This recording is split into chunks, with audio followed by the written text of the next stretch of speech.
ఎంతో కష్టపడతాం, ఉన్న బడ్జెట్లో ఒక మంచి కథని చూపించాలి అని తీస్తాం. కానీ ప్రమోషనా, బడ్జెటా ఏంటో తెలియదు కానీ ఆ ఓపెనింగ్స్ మాకు రావు. బట్ ఈ సినిమా చూస్తుంటే ఖచ్చితంగా వెంకటరమణ గారు ఓపెనింగ్స్ మాత్రం బద్దలైపోతాయి. అక్కడి నుంచి స్టార్ట్ అవుతాయి సక్సెస్ అనిపిస్తుంది. చిన్న సినిమా పెద్ద సినిమా అని కాకుండా ప్రతి సినిమాకి ఆ ఓపెనింగ్ ఇవ్వండి, మాకు ఆ ప్రోత్సాహం ఇవ్వండి, మాకు ఆ ఇన్స్పిరేషన్ ఇవ్వండి, మంచి మంచి కథలతో ముందుకు వస్తాం. చిన్న బడ్జెట్ నుంచి పెద్ద బడ్జెట్ వెళ్ళాలి అంటే మీ సపోర్ట్ కావాలి. And of course media is here కాబట్టి I request everyone to understand. And నాకు ఈ సినిమాకి సంబంధం ఏంటంటే మా పార్వతీశం ఏడి ఆ, ఇది ఇండస్ట్రీ నేను వచ్చి కొన్నాళ్ళైంది. మనోడు ఇండస్ట్రీకి వచ్చినప్పుడు నేను ఫస్ట్ చూసిన కుర్రాడు.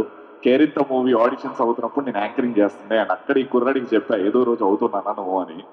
ఈ రోజు ఇక్కడ చూస్తున్నాను. Wishing you all success.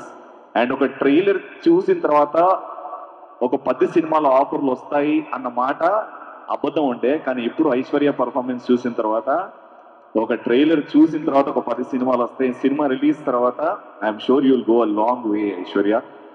Completely deserving. You're fantastic actor. చూడ్డానికి ఎంత బాగుంటో మన సౌత్ ఇండియా ఐశ్వర్య రాయ్ అనేస్తారేమో నేను ఇంకా. ఇవన్నీ డబ్బులు ఇచ్చిందిరా చెప్పని. సో ఏదో పొగడదామని అలా పొగడేస్తున్నావు, బట్ చాలా చాలా బాగుంది. డైరెక్టర్ గారికి, వెంకటరమణ గారికి మై బెస్ట్ విషెస్. ప్రొడ్యూసర్స్కి ఈ సినిమా ద్వారా డబ్బులు రావాలి అండ్ మళ్ళీ ఆ డబ్బులు ఇంకో సినిమా తీయడానికి పెట్టాలని మనస్ఫూర్తిగా కోరుకుంటూ ఈ అవకాశం ఇచ్చిన వాళ్ళందరికీ కూడా స్పెషల్గా థ్యాంక్ యూ సో మచ్.